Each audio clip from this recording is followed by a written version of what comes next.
So with that, I'm going to segue right into Lee Carter, head coach of the Brandon Bobcats, who just beat UBC yesterday.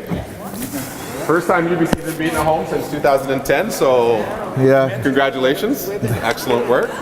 Thanks. So he's going to be going over advanced offensive systems and stuff like that with you. So, all right. Yeah. And sorry, last one again, lunch after this, just in the cafeteria. It is covered by us, so you don't have to worry about lunch. Okay, thank you.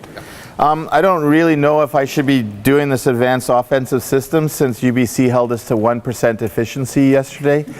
They had 20 stuff blocks against us in 4 sets. So they, what it came down to was the serve and pass game. Like John was saying at the start, we won the serve and pass game when we needed to down the stretch and served really tough. And they ended up with the ball way behind the attack line, probably 5-6 meter mark, and then we were able to get our blocks back and put it there. But if you look at the box scores, other than service aces, they won everything. So the box score doesn't give a lot of true what happens in the match and that way. In my little presentation in the book here that we're going over, I attached a little barcode because when I used to come to the symposiums as a high school coach or junior high teacher, I wanted to get some drills or some information from it. And since mine's a little bit more theoretical, I put a whole bunch of drills on a Dropbox. So if you do that, there's like 30 different drills. So what we do in ours is, in our team, is we have a tutor phase at the very start. Where we come in and we do something specifically in our ball control that we're going to work on, movement skill or certain thing, and that's where we do our block part. We'll do our block for about 15 minutes, and so there's a section that'll have in the spreadsheet that'll have the block drill that we do or how we do the drill, and then the evening part, it's based on a camp we just finished doing. The evening part is how we put that drill in 6-on-6 play. So how we adjusted the scoring or what we did to make the drill work so that you use that tutor part that you work with so they get a feel, and then now they got to put it into the game right away and try to play it. So a lot of coaches that come and watch our practice just think we play wash the entire time. We play 3-on-3 different types and 6-on-6, and it feels like we're just playing. But I went to UVic and did my master's there and did the motor learning class, changed the way I coach. When I came back, we started putting everything into game context, trying to think of how we can do it a little bit more to make it that way, and it made a big difference in our team and the way we play and the way we read. And I think in Canada, the way I was brought up and taught, we took the vision out of the game. Our block drills were too much, and the vision and what you learn in the reading is 80% of the game, and too often our drills take it away. And this is where I get to go on my little soapbox. When we're teaching little kids to hit, so offensive is hitting, when we teach little kids to hit, we toss a ball, and the kids hit from a toss ball. It does nothing other than they get a good feel. It doesn't teach them, because setting and hitting are the two things that are linked. The hardest thing we find is that kids don't know when to go to approach to hit a ball, and it's all in relation to the setter's hands. Timing of the ball, when it comes into their hands, how fast is it going to come out of their hands. So we do a grade 4 to 6 camp, and the very first drill we do is attacking. And we have them stand at the net with the ball, they toss it to themselves, and they slap it as high as they can, and then they approach and they try to hit.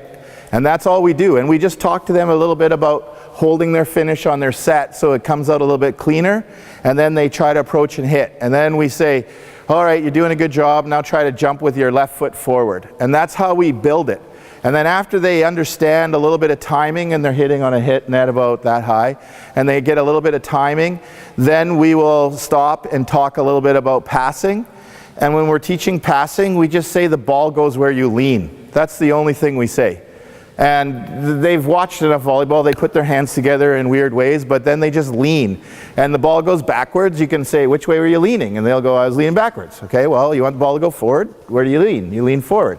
So they learn to do that. And then we still go to the pass, and then the person catches it, and they run to the net, and they slap it up, and a person attacks it, and another ball comes over, and they, in the grade 4s, they do that. And then we have them set for wherever they catch it, and then they have to adjust. They learn to adjust so they get the feel. And our coaching, when we're doing it with our athletes, it's not like technical. It's just like encouragement and wait for the ball to leave the hands, and did you see it leave their hands, and go from that. Okay, so that's mine. We had a bet, myself and another coach, why coaches toss the ball in hitting warm-ups.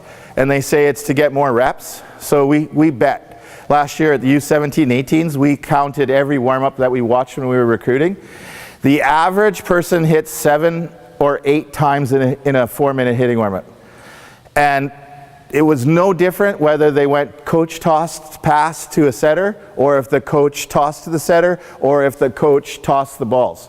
So if you're trying to work on a timing with your middles at 16 and 17 and you're trying to run it faster, and you toss 3 balls, that means they only get 4 sets from the setter to the hitter in your warm-up. So you have to make a decision. If you tell me it's about mental, they feel great when they hit the ball from the coach and they got control and it's mentally great, then all right, that's the best answer I've heard. But if it's because you want more reps, we between me and my buddy, we counted, and we had over 120 matches, and that was the average. It was, if you were one of the first ones to hit, you got 8, and of course if you had only 7 or 8 people on your team, it'd go up a little bit, but most teams of 10 to 12, it was around 8. And so if you come to the game today, when we do our hitting warm-up, I'm not even close to our presentation yet, I'm just on my soapbox still.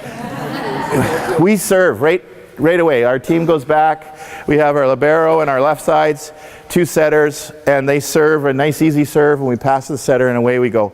And we start that right away. And to me, that gets them closer to the game and closer to the game warm-up than it does from us tossing balls to hit it. Our men's team, they toss balls to hit it because the guys want to see if they can hit and get it up high enough.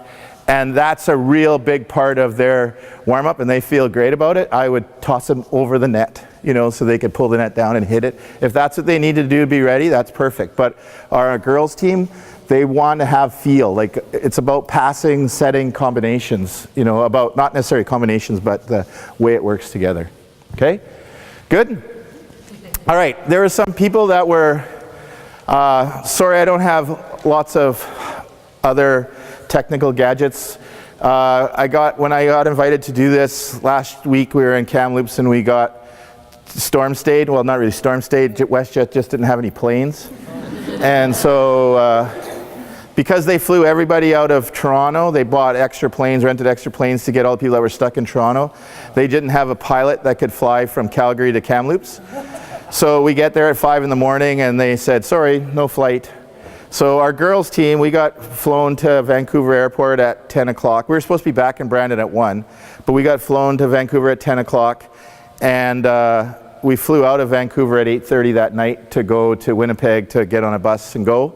Our guys team flew to Calgary at 4 in the afternoon, and we picked them up on the plane, and they met us in Winnipeg, and then we got on a bus, and we got home at 3 in the morning. So the good thing about it was I had 8 hours to work on our presentation while I was watching football in the restaurant at the airport. So I didn't have so if there's spelling errors, I apologize. I didn't have a chance to proof it and things like that.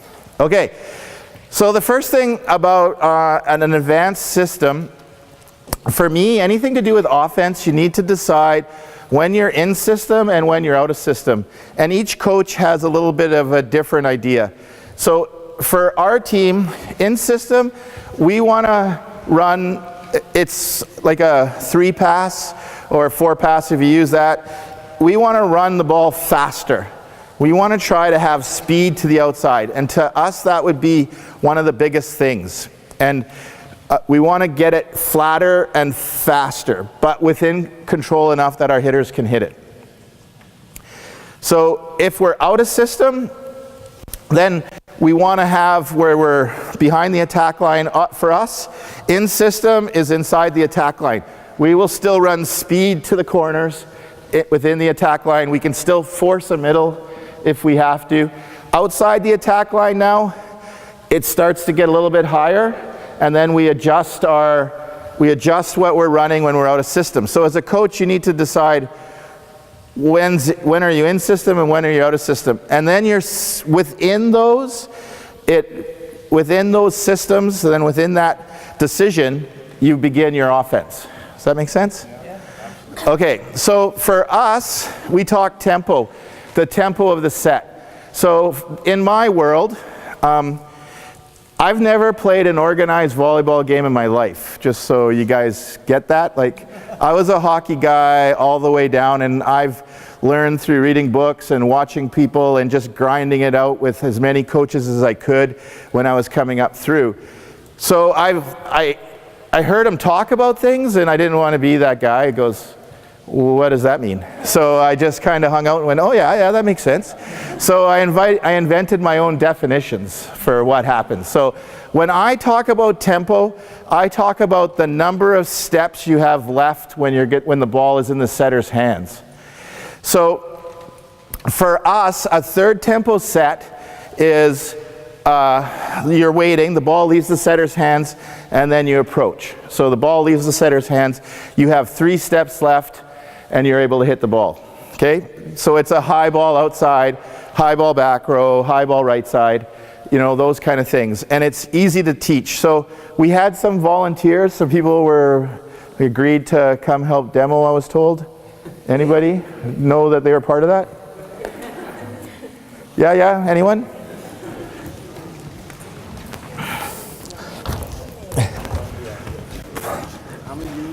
Yeah, these are lots. Okay, we're going to go this way. We were told we have to hit this way. So, who wants to set? All right, perfect. You're the setter. Take the ball. Okay, you guys just outside. So, I'm just going to bounce in the ball. He's just going to self-toss it just so you can see what I was talking about.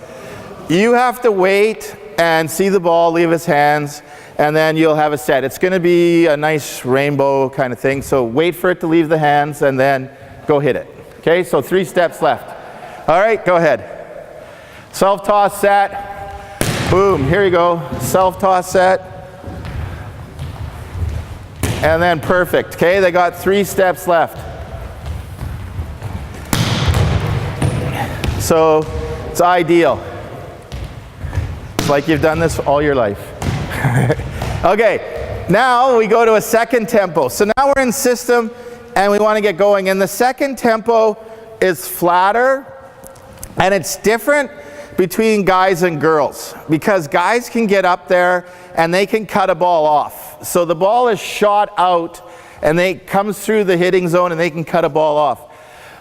Some girls can do that. We have one girl on our team from New Zealand who can jump and cut the ball off. And so we shoot it a little bit more for her.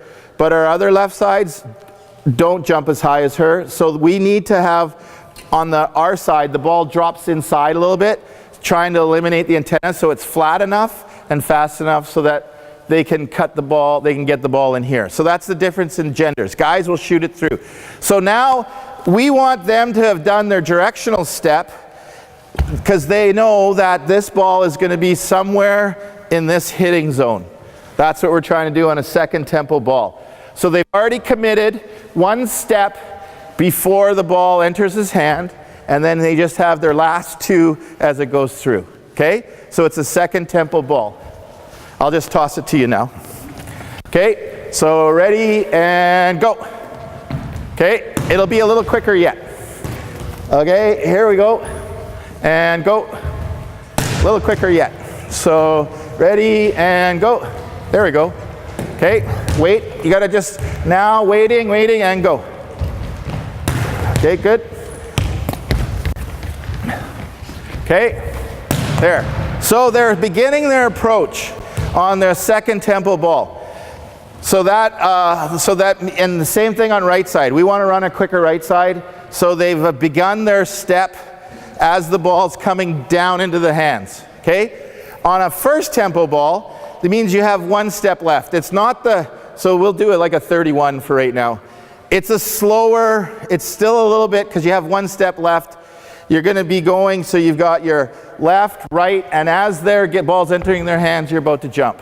Okay? Does that make sense? So you just come over here to the white lines about. Okay? And then we go, and then we close and jump. Yeah. Okay, wait. Now see the ball coming in, and then go. Okay? Wait. See the ball, and then go. Okay. When we're teaching this, we say, get up a little closer. Let the ball get in front of you and then race it. So once the ball gets ahead of you, now you know you can go get it. So we're teaching this, wait for the ball, go get it. Boom. Okay? We're teaching it, go, wait for the ball, go get it. So this is our first tempo. Wait for the ball and then go get it. Then our goal at CIS is to run a 0 tempo. So we want our middles to be in the air before the ball is in their hand, and they shoot it to them. So it's fast. Okay? So let the ball get in front of you, now go beat it and be in the air. Boom. Ooh. Okay, and go. And then go. Okay, and then go. Whatever. Yeah, this is awesome. And you can dump. Oh. We'll do 31s. Yeah, just keep it quick. So it's just distance. Yeah. Okay. Yeah. Okay. Then, good try. Okay, I'll give it this a little bit. Wait for it to get in front of you. Okay. So then we will ask our setters to speed that up by getting in the air. So now if you're in the air and you're jump setting, you've sped that set up even more, right? Because I'm down here, it takes 1/10 of a second for it to clear the net. Well, not for him, but for me, it takes 1/10 of a second to cross the net. But if I'm in the air, it's even quicker. So when we're running our stuff close, we ask our middles to have a quicker tempo, and away we go. So we decide which one are we going to do. 0 tempo is what we're trying to do, and then when we're out of system a little bit, we'll run a 1 tempo. So that it's just a little bit slower coming in, and they have an opportunity to see the block a little bit more. Okay? So that's kind of how we'll start, and we'll talk about tempos. And then, you know, the 51, 31, 50s, all that stuff. Again, so I changed the definitions. Instead of it being feet above the net, the first one for me is the zone you hit, and the second one's a tempo. So we'll talk about 13s on the left side, and in the girls' game it goes 9 zones, and the guys' game it's 7. So we'll run a 93 out there rather than a 73. So we'll run a quicker one, or 72, or a 13, or a 12. You know, we'll do different sets based on it, and then so then when we write it down, and then we added names to them. And so we got one from the United States. They call their shoot set, like they call it a hut. So I think it's awesome because you can run a 51-31 hut. And I just, you know, so they do that, and they'll run a shoot set. We have shoot, semi, and high ball. So that's what our girls will say. And we have that everywhere, shoot, semi, and high ball. Yes? No, the setter will call, we have a game plan based on what we're trying to run, and the setter will call it off the start. But after that, it's 100% audible. Middles, outsides, everything. When the game is going on, we'll audible what they're doing. But we also have it game planned, which didn't work so well yesterday because they had 20 stuff blocks. But we can serve. That's the best part. Our setters can cut the ball off, so we pass the ball so that they'll be in the air and they're closer to the net. When I was coaching U18 girls, we brought them off the net and we had to loop it into them, so it gave a meter of error room. So we talk a lot about trying to allow error. So when I was coaching U18 girls, this would be our starting point, and then we taught them how to get back here and make the cut. Because here, if you overpass a meter, it's still on your side. If I'm here and I overpass a meter, they get to hit it. If I'm here and I underpass a meter, I can still make the set. And if I'm here and I underpass a meter, I can make the set. So it made sense for us to be off the net at U18. Like as we get going with our setters and they're able to cut the ball off more at the net, we try to push it there, okay? But in saying that, against some of the servers in our league, a great pass is one at the attack line. Because the new ball, the Mikasa that we use, it just dips and dives and it just floats so much that sometimes you just got to fight it off. But that's not my session, so yes? Why is it divided into 9 zones for the women's game? Because we run more slide stuff behind. So a 60 would be right here. Yeah, one leg stuff, so a 90 would be there. We will jump and come across and hit right behind in a 60. We will jump and drift and hit a 70. We'll jump and drift and hit an 80.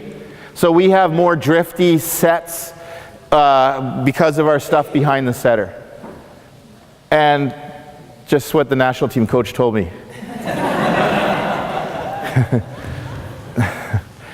So that's why, and guys, they rely a lot more on the back row ball because they're able to jump from here and hit their back row ball here.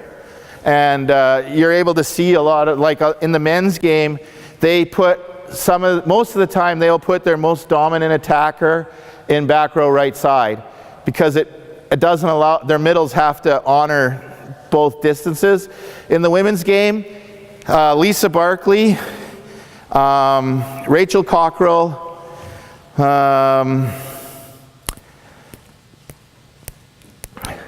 sorry? No, come on, why can't I think of her name? Trinity, come on, banger, national team girl, hurt lots. You know what I'm talking about? Why am I drawing a blank? Royal. Yeah, Royal. Those are the 3 that hit the ball hard enough to warrant a really big concern.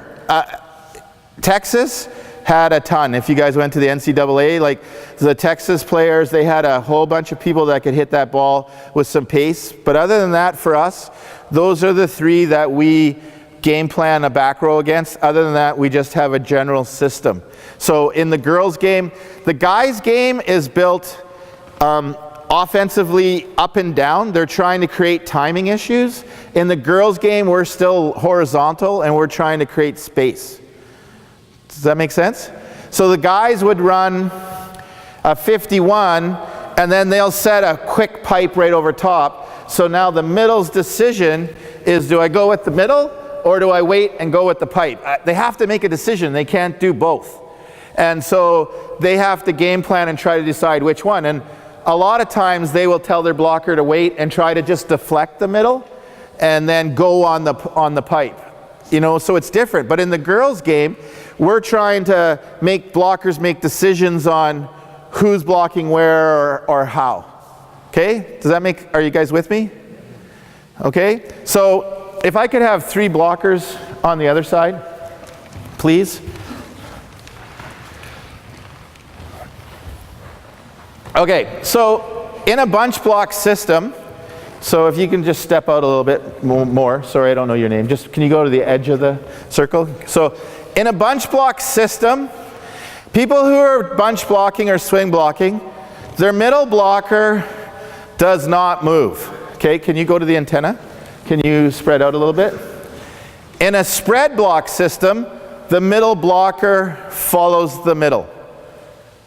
Okay, so if you're our middle on this side, in our system now, if we know we're playing a spread blocking team, and we say, okay, a little smaller than the other 2, this is who we want to hit. We're trying to isolate one-on-one. We need to make that middle make a decision. So if he shows 31, he goes there, it creates space. So now the ball can come back here, and he's got a half a meter to get to close. Okay, so it creates space. Does that make sense to everybody? So we're trying to create space. Same thing, if you came 50, then it makes him move, then it creates space this way. And that's against a spread blocking team. Now go back to bunch blocking. So bunch blocking, the middle doesn't move. So he comes 31. It doesn't create space anymore. So we have to think, okay, bunch blocking was evolved to counter the 31 right side, the 51, 61 left side. It was countered. So swing blocking, then if he went 31, he would turn and load and get ready to, just turn and face this way, and get ready to come outside. So he's ready to move. Because they've gone 31, if you watch a true swing blocking team, that person is turned sideways already when the ball's in the setter's hand. Okay, so the decision now has to be, in the guy's game, the decision is still timing. He can come 30, and then they'll run me a B. Like the back row is an A here, and then a B is an inside, and then a pipe is down the middle, and then a C is an inside ball, and a D is an outside back row ball. Okay, so that's how the guys will set up their offense, just because they run more of it, so they have way more zones. For us, we have A, pipe, C. But so if in the guy's game, he will come 30 and I'll come in the B, so they have to make a decision, or he'll come 50 and I'll come in the B, so they have to make a decision. So we're overloading the timing that way. In the girls' game, we want to make the outside blocker make decisions now. So if he's come 30, then we will run a second tempo ball over top, and then the ball dies inside and we'll hit it. But it has to be fast. If not, because the middle's not moving, if it has to make that person make a decision. So if we notice that they're cheating, then we'll run the 30, and then they stay back in. And then if we notice they're staying, we run a 30, and they're there for it, and we have to play around it. Then the next ball comes back over, we go over top, because we know that's the decision they've made. Does that make sense? And the same thing over here, we'll run a 60 at this person, and then set over top, because they have to make a decision, because the middle's waiting. So what it does basically is it delays the middle. By running somebody at them, it delays the ability of the middle to get right there real quick. Okay? Does that make sense? Yeah, we're good so far? Okay, so those would be the two basic systems that we would talk about. But in order to get to that level, you got to pass the ball, right? You got to be in system, and you got to be able to work with that. So our setters will look at what the other team's tendencies are. We'll look at who's a little bit different blocker. Like UBC, their setter is like they have Lisa, 6'3", national team player. They have a 6'3" middle, and then they have a 5'11" setter who looks small because the other two girls are 6'3", but she's a good blocker. But she's also probably the weakest out of that group. So our goal is, how can we isolate a good attacker at her? What do we need to do those kind of things? So we'll look at that stuff. We'll look at who's our best attacker, how do we get them, how can we get them on them. We move it around. Like, we allow our setter to have a lot of creativity and do a lot of stuff. Yes? Are you calling some of those shots from the side, or are you giving your setter the rein on that and it's more observing? Or? My setter, she's in charge. Yeah. I just say, hey, that's not bad. Have you thought maybe Tori might need to be set a little bit more? You know, like I like your choices, but Tori's pretty good. You know, she's got that girl. Well played, coach. Yeah. No, like at the level that we're playing at Canada West, their setters get there because they're good, they're athletic, they're able to think on their feet. We give them a game plan, but then the other team does something different, And so you got to be able to, you only get 2 timeouts. You can stand up and give information, but they got to be able to think on their feet too. And that's an important part. And I think sometimes we can overcoach. One of the best lines I ever heard, I want to say it was Mark Crawford, but I could be wrong. But let's just pretend it was. So he was being interviewed, and they were talking about Hockey Canada did a big study on how much a good coach affects the outcome of a game in hockey, and it was like 6%. But a bad coach affects it 52% on decisions. So he said, do no harm. So as a coach, sometimes we overcoach. And that lesson for us when we're talking about offense especially is, like, sometimes simple works. And sometimes you need to be able to run X's and combinations, but not all the time, right? So don't get too caught up in what's the latest trend. But in saying that, we're going to talk about X's. Okay? Any questions about system stuff in the tempo right now? For like junior boys and girls, 8, 9, 10, grade 10, Yeah. what blocking method would you recommend they start with, or if they're developing a system block? I would start with a slight bunch, but I'm not a big believer in swing blocking.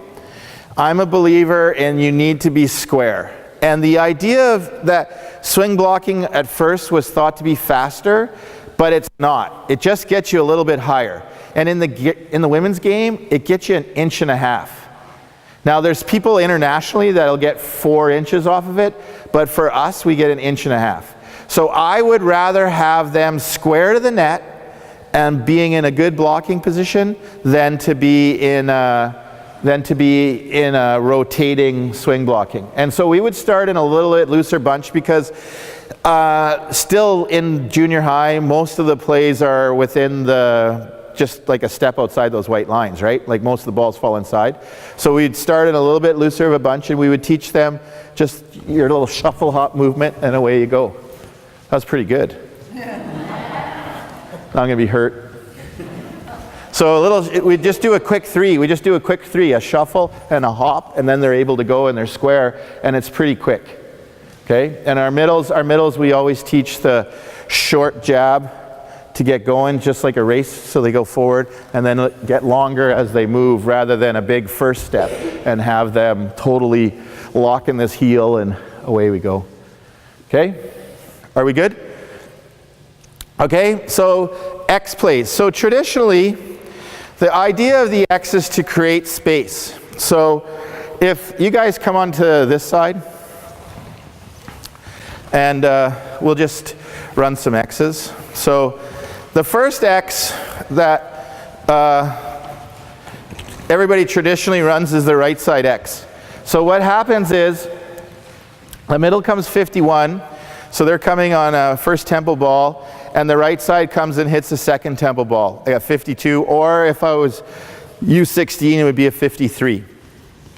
So I'll just chuck them over, you just pass them in, and away we go. So they're starting here off the net. You're going to hit the right side ball, okay? So, and away we go, boom. Okay, so thank you. That's exactly what happens. Everybody always sets the second tempo ball, always. No matter what level you're on, they run that X and they set the second tempo ball. We say, you see an X, everybody just waits. And then we try to get up and we block it. In my world, the first time we run an X, we set the 51. Or we set the release to see what they're doing, rather than running into the tempo. We'll use, where are you? Where's the coach? Plug your ears, someone. We will run an X just to hold players and then set somebody else to create space. I'm not a big believer in X will win. So we show motion to release outside. Or we show motion to set our middle. We don't run the X to run the X. Does that make sense? Except for one. Okay, so we'll go again. Come around, set the first one. Okay, just take it with your hands. Just take it with your hands. Okay, here we go.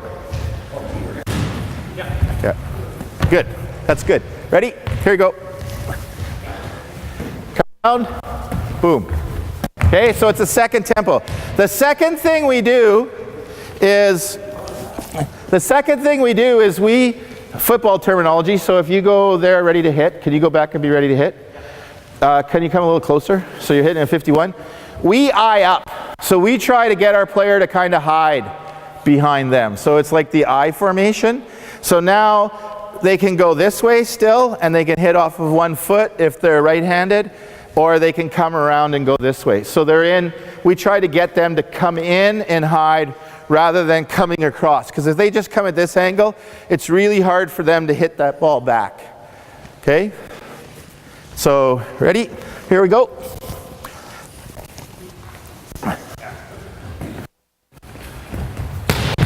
And see, he's coming around behind. Ready? Here we go.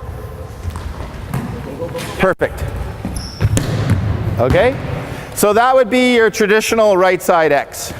The other one that we do off of it, which creates a ton of space, is we'll run a step around X. So just a basketball layup. Can you do that? Can you do that?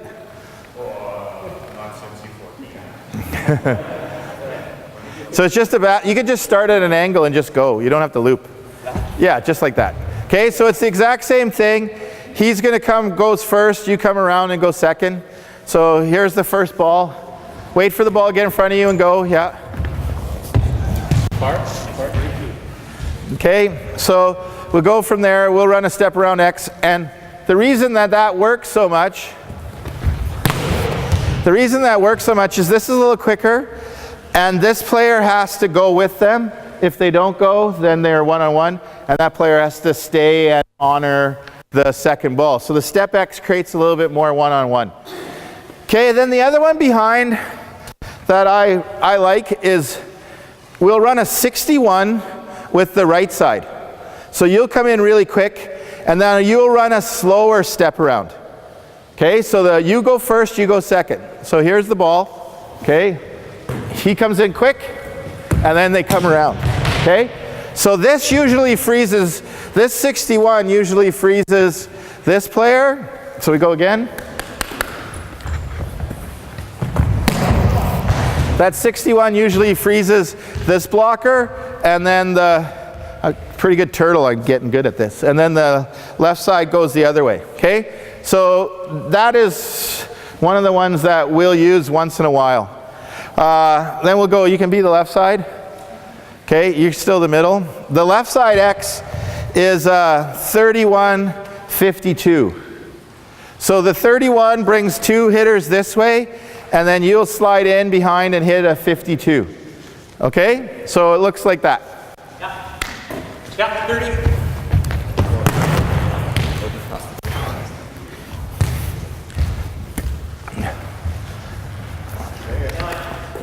Yeah, 30.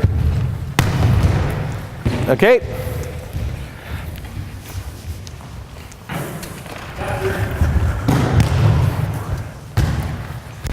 And one more time. Yeah, 30. Okay, so those are combinations. We will practice against blocking those, but we've only ran 6 X's so far this year in our, we're 12-3, in our 15 matches that we've played in league, we've only run 6 X's, and all of them were just for something specific out of a timeout. Other than that, it just goes. We want to play the game faster, and we want to have speed, so we'd rather run a 41, a 31, and things like that. Okay, are we good? Questions on this? Just, so does the setter usually have a set call off service receive and a set call off free ball? Our setter, we run more of our fancier stuff off serve receive, hopefully. And then we do a free ball, but she will call a free ball play. And then that free ball play is on for the entire rally. So rather than having it audible, like if the free ball play is on and they dig it and it comes back over, we'll keep that free ball play on. So nothing really changes. They can always audible out of it which our left sides love to do, because they know if they're Xing in, they're not going to get set. So when the ball will come over, they'll go, no, no, shoot it, shoot it. So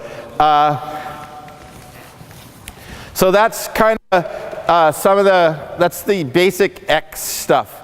Then we also try to run, like at U18, we started to teach our middles some stunt middles, because a lot of times the middle is your best player at U17, U18. More and more coaches are moving them outside. But in Brandon, for the longest time, our middles were some of our better players. So everybody just jammed up on them. So we had to try to change the type of timing that they ran. So we would run a push 51 or a push 41. So what that means is they would come into a 51 zone, they would plant their feet, and they would jump sideways and hit the ball in a drift. So they would plant, boom, and jump this way, and then hit the ball. So they just jumped by, a little bit by the middle blocker who's caught on the other one. Okay? Anybody want to try it?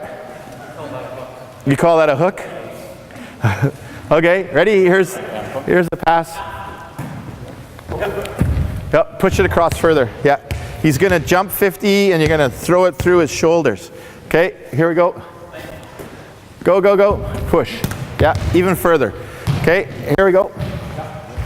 Push, good set. There. So he jumped here, contacted the ball there, and he pushed. Okay, so that we can do that in a 40 zone. Like for us, 50 is awesome when you're in a spread block, but if it's a bunch block, we want to run more 40s, and we will ask our player to come in and just be an arm's length away from the setter so that it's just past the middle. Okay, so we will do that. So if you want to do a push 40, hit 30. Okay, so it's the same idea, just if you set 31. Okay, push. Okay, so push. Come in, jump, and go.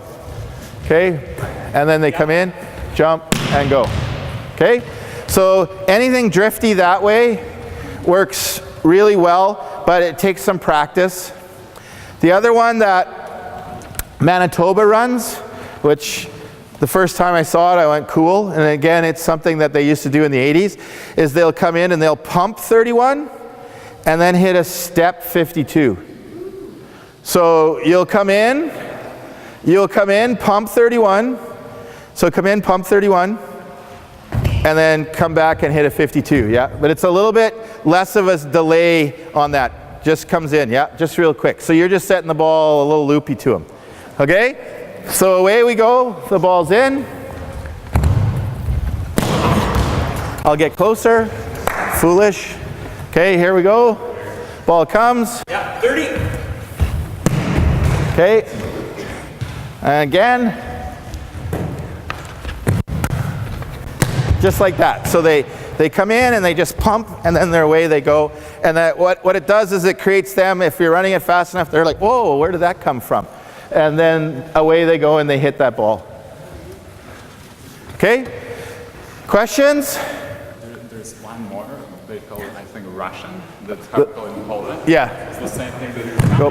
Poop. Yeah. same spot. Yeah. We used to actually call it the Polish. Oh, there. Yeah. Yeah. There we go. We used to call it the Polish. For that. Yeah. That's called Polish. We called it the Polish, and they come in and they pump. He's Polish. He said in Russia we called it the Russian. So I thought that was pretty. Polish. Oh, you're Polish. Yeah. Russian. They call it Russian. Yeah. And so I said, oh. we actually had my buddy's men's team. They used to run it all the time, and they always called it the Polish. And you come in 50, and you just hold it, and then you jump up and you hit the ball. So it's just a time delay thing that you need to have. Okay, are we good on in-system stuff? Any questions about that? Yes? When you basically work with 15 or 16-year-old youths, Yeah. girls, do you go athleticism over a player that's got skill set? For setting? Setting or hitting, like, I mean, when you're deciding when you're selecting your team? Per se? For us, we take our 3 best athletes, hitters, and we run a modified 6-2. So they will set out of 1 in the back row and hit left side in the front row. So that way we get, our U16 gets our best attackers, also being our best setters. And then we have other people that'll be right sides and middles. And we teach them not to just set each other, which they love to do in a 6-2. And so that way we take our 3 best attackers and we run that. One year we ran a 6-2 middles, where they were middle in the front row and setting in the back row. And it just got our bigger kids touching the ball and setting the ball and doing those kind of things. So when you're working with 15, 16s, you know, like I choose athleticism and away you go. But in saying that, in the NCAA, they have that 212 sub rule. I think they have 18 subs now they're allowed, right? They're allowed 18 subs. So they recruit differently than we would have to in Canada West, because you can have a 6-2 without actually, so you can have a 5-3 setter who's really fast and can set the ball, and they never get to the front row, because when they get to the front row they sub out and they have 18 exchanges. In Canada we have 6, like we play the FIVB. So doesn't mean because they're small that they don't have a future in volleyball, because there's tons of schools down there. There's 300, there's, I think, what did they say, 1,500 schools in the USA that offer scholarships to people, and there's 38 CIS. I think there's 112 in Canada between all our CCAA and CIS type stuff, okay? And I include Simon Fraser as the NCAA school too. They're part of their stats, even though they're Canadian. So just something to think about. They can recruit differently. So if you have really good setters, and the setter in the Japanese team that won a medal a couple years ago was 5'2", and she played phenomenal defense, served unbelievably, and set the ball incredible. And so they were all about her. And then they just did some really creative blocking stuff with her. And it was, you know, like it was really interesting, and they were good. So my preference, being a Canada West coach, is take your best athletes and turn them into setters and hitters. That way they get all the way around. But everybody has to make a decision. Okay? Are we good? Okay, out of system stuff for us, we talk in traffic lights. So first of all, we used to teach the hockey stick. Canadian, we use a hockey stick. So if we had, you can stay a setter, you're doing a great job. So the hockey stick would be this shape, and that would be like the angle of the hockey stick. So I would be here, I'm in system, I'm ready to go, I approach at this angle. I'm out of the court a little bit, we have the hockey stick. You move this way, well, our blade now would move this way. Right? You move further, our blade would move further. So we used to teach, the further he came off, the further we got outside, and the more we got up, trying to keep that hockey stick angle. Okay? Now, I don't teach that. We teach the further he gets back, the more we get inside. And we stay inside more, and we try to get back further. So it's the whole idea of, same as passing, we're trying to allow more room for error. So in the old hockey stick one, the ball had to be set into this area for us to have an opportunity to hit it with any pace. No matter what, we counted on it. But now we're saying, okay, this person's running off the net that way, the ball's spinning 600 miles an hour in a different direction, we need them to make a set that's hittable. So I need to back up and get in the court, and we ask our setter to set the ball somewhere in this area. Okay? So we can still get a good full-on approach, the ball gets in front of us, we can still see the block, and we have a ton of room for error. The ball gets set in this area, ooh, not a great one, but we can still get there from here. We can still get there and do something with the ball. If we're out here, and the ball's hung up there, we're doing a little layup, tip, we're out of system, but we can still get there with pace. So we'll come in here and then we'll hit the ball from there, okay? So that's what we will ask our setters to put the ball high and inside. Take the antenna out of play, and now we can do stuff with us. Okay? Then we use the traffic driving as our mindset. So if we're in balance, we see the block, we know it's going, green light. Try to make something out of it. Try to score. Boom, hit the ball high off the hands. You know, you can see a seam, put it down. We're out of system, but we can still score. You have a green light. Okay, the ball is set here, and I can't see the ball because it doesn't quite get to me. I don't know where the block is. Red light. So you have a red light. Now you have a responsibility to make a play. Back row setter, we want them to play the ball all the time. When we're out of system, we want the back row setter to play the ball. So we will roll or tip to her, so she has to play the ball. Now we have somebody who's not a setter setting the second contact. Except for Wisconsin, their second setter, everybody else's second will go outside. So we've eliminated the middle. Wisconsin in the NCAA, their setter was their starting setter for 3 years, and then they got that rookie who was phenomenal, so they turned her into a right side.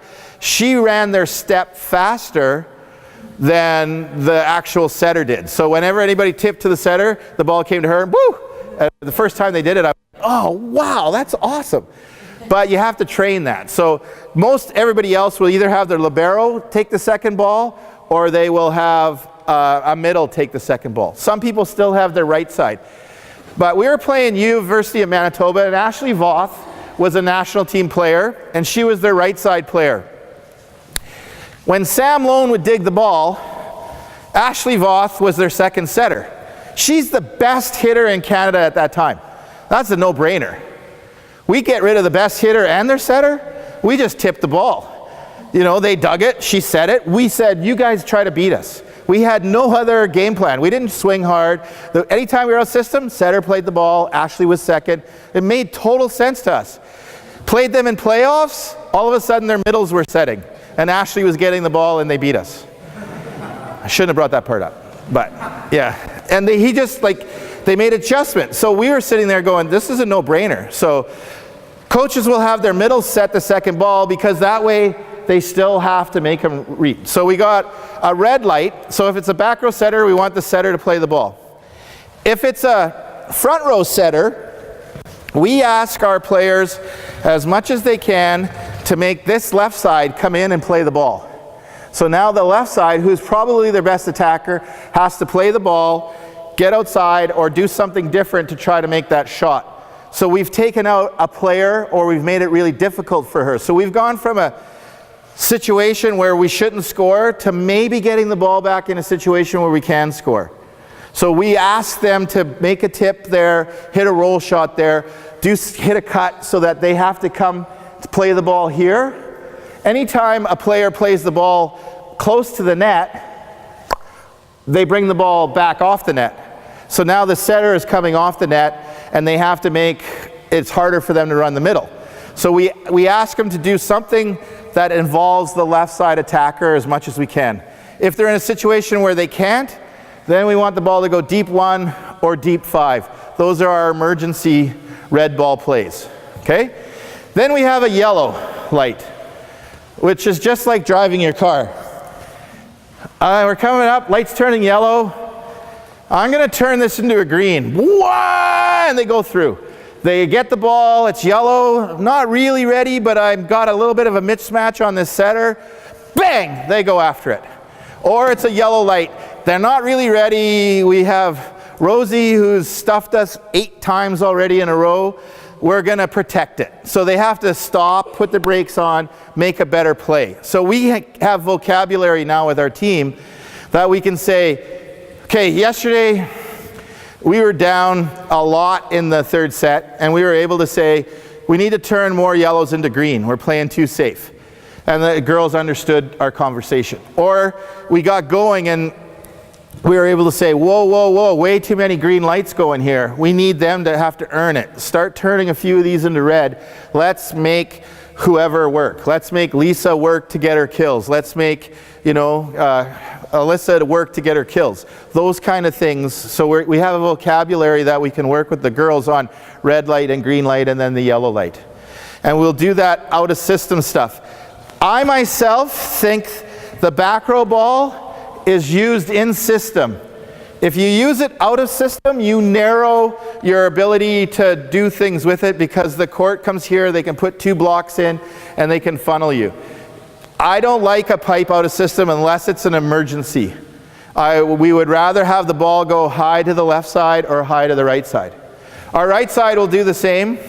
They will back up and come in the court. So if you're setting me the ball, I would come inside more. So if the ball's hung up, I can still get there and hit it. If he gets it too far outside, I'm right-handed, I can still go get it off of 1 foot and control it and bring it back in. So we'll bring our player inside as well and back. We just say set that ball as if you're setting a guy hitting a back row ball somewhere in this zone so they can drift into it. Don't put it too tight. We need to have that play. And serving and passing wins the games, and then the next stat that we value the most is dig to kills.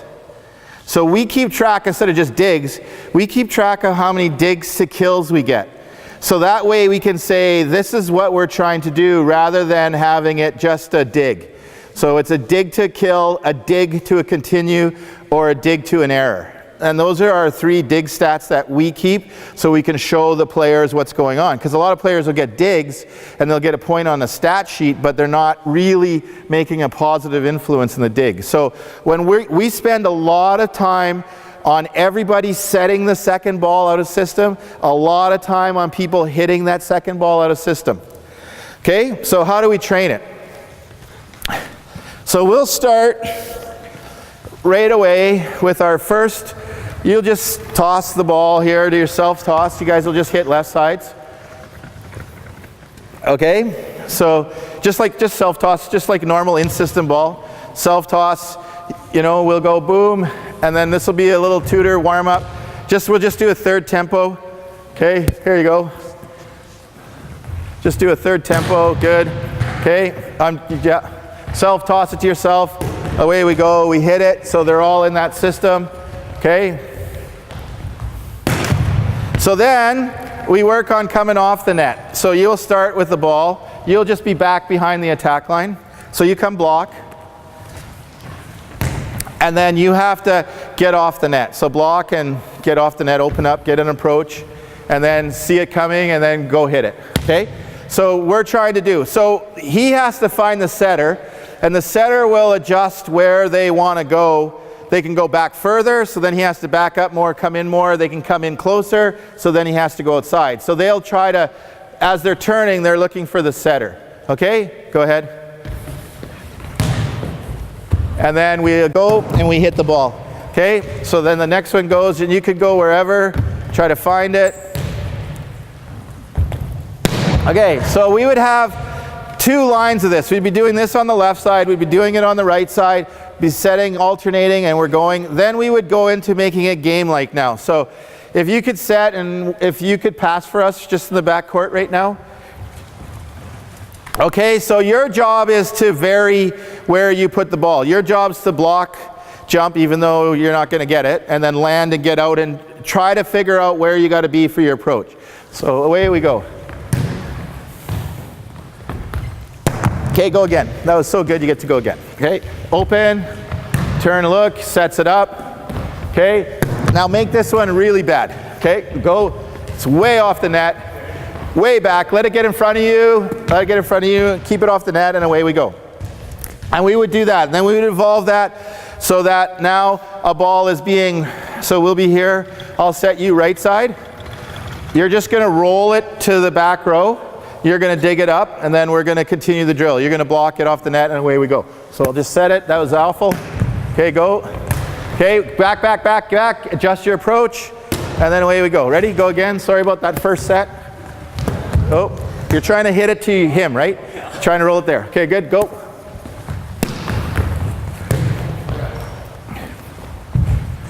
Okay.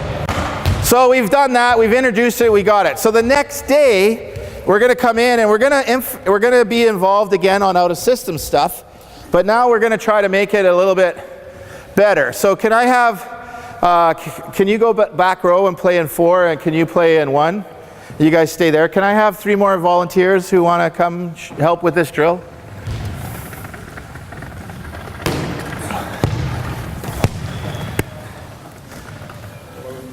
Just here, 1 and 1, 1 and 4, or 1 and 4, and 2 and 5, please. Okay, so we're just going to keep it going. We're not trying to score. We're just going to tip and roll. So if the player in 1 digs the ball, the player in 5 has to set the outside hitter. The outside hitter can roll or tip the ball deep to either player in 1 and 5. If the player in 5 digs it, then the player in 1 is our setter.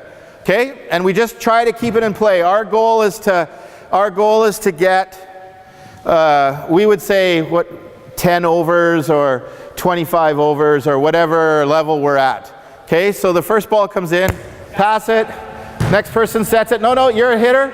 Yeah, roll it. Okay, it's dug. Boom, you set it. We keep it rolling. Okay, so the ball goes back here. You dig it. The back row players are just the setters. Front row are just the hitters. Ball goes in. Go. Back up. Get your approach. Okay, the ball comes here. It came here. Ready? Ball came here.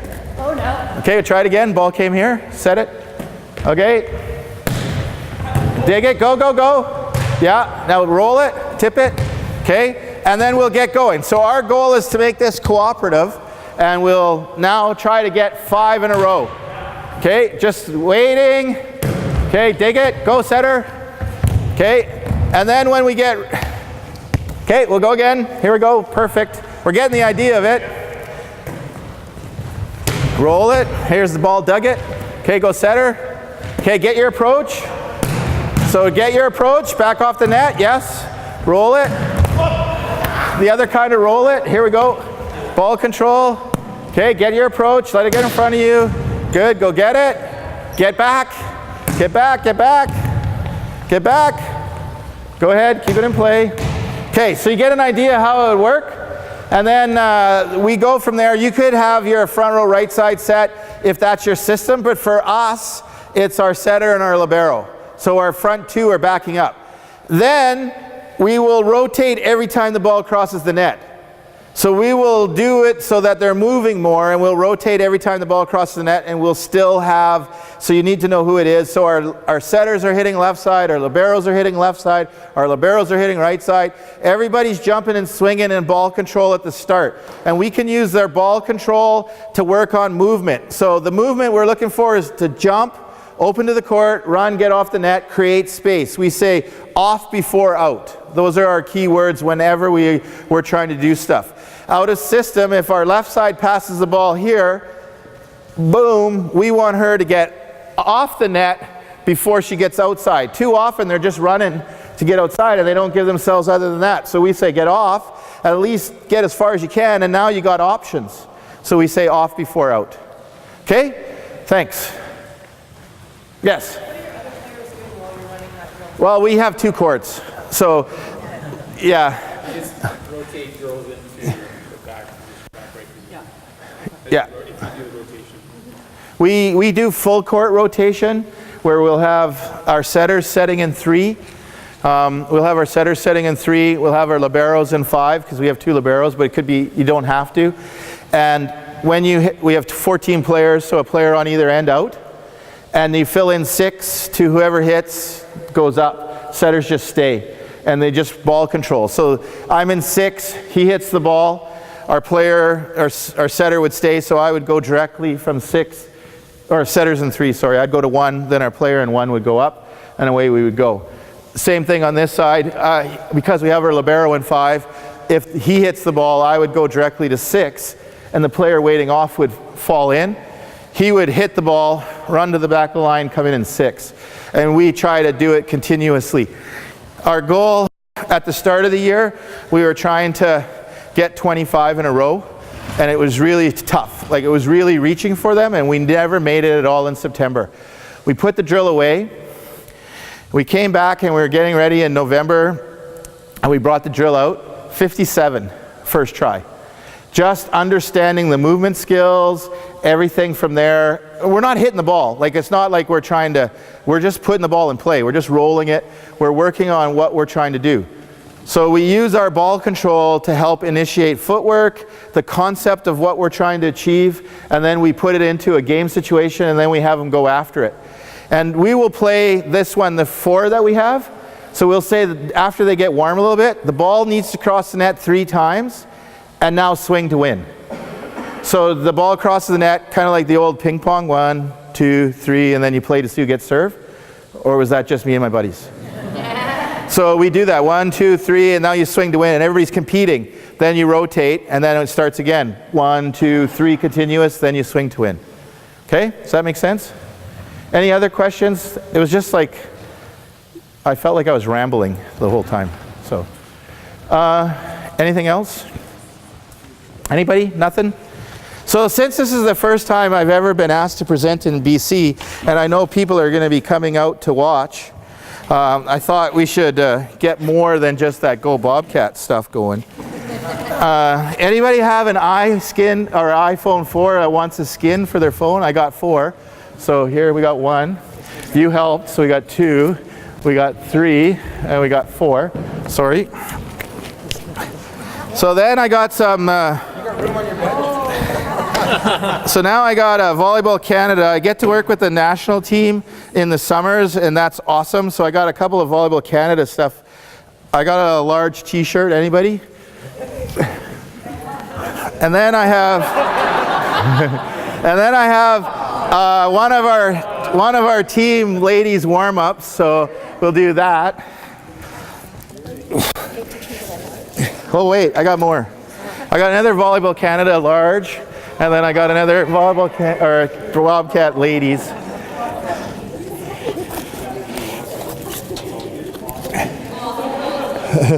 So, my email's there.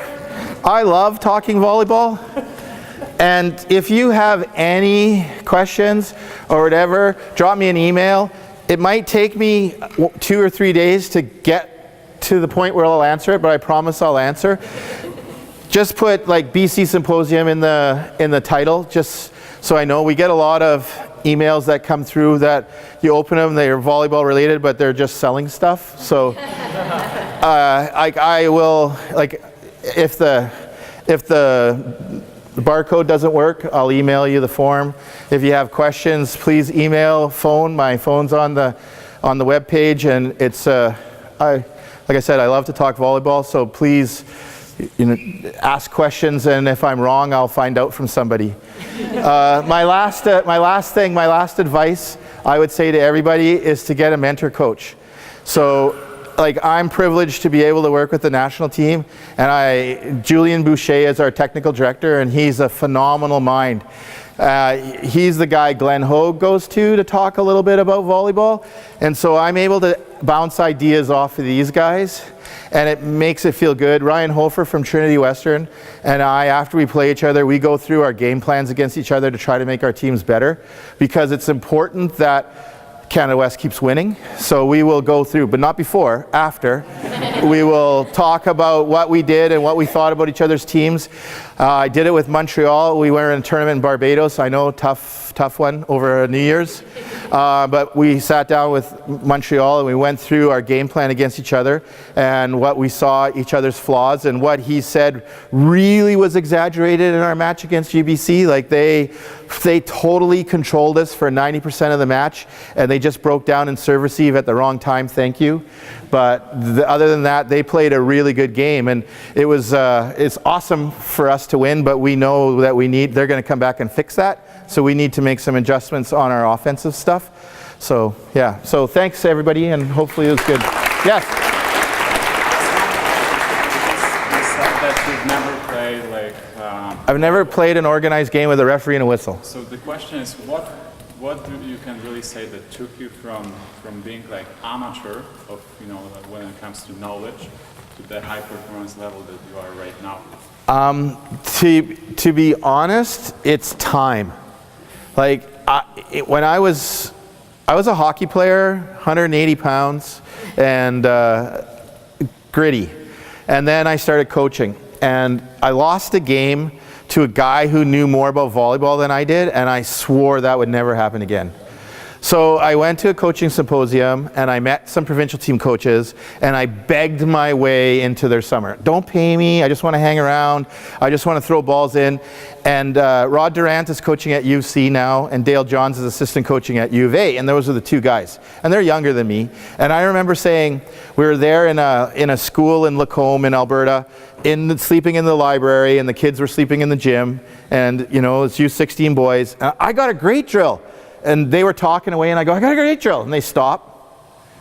I explain my drill, and then they keep going as if I didn't exist. And that was my first year with them. And then I went to Jasper Volleyball Camp, and that was 3 weeks of volleyball and with coaches. And the coaches there at the time were all young, and they all wanted to be there, and we just shared ideas, and it's a social setting, but we were banging out ideas. And we were just talking about that a few weeks ago, like Rod Durant, UC, Dan Oda at Dalhousie, Sean Skye at Mount Royal, myself, Ken Briggs, who's coming in at Grant McEwen, Shane White, who was the coach at Laurier before they folded the program.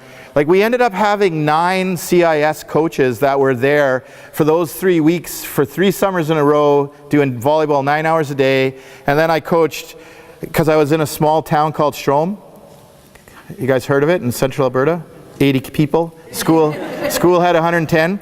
So I coached, that year I coached 2 junior high girls volleyball teams, 2 junior high boys, junior high girls, junior high boys, high school boys and high school girls, all because I was the only phys ed teacher, and if you didn't do it, it didn't happen.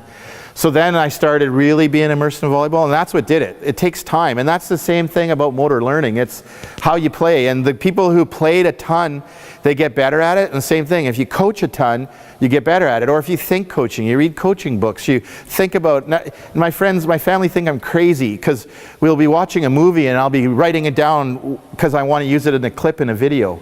You know, they're just like, can't you watch anything for fun? I go, well, that is fun. So that's to answer your question.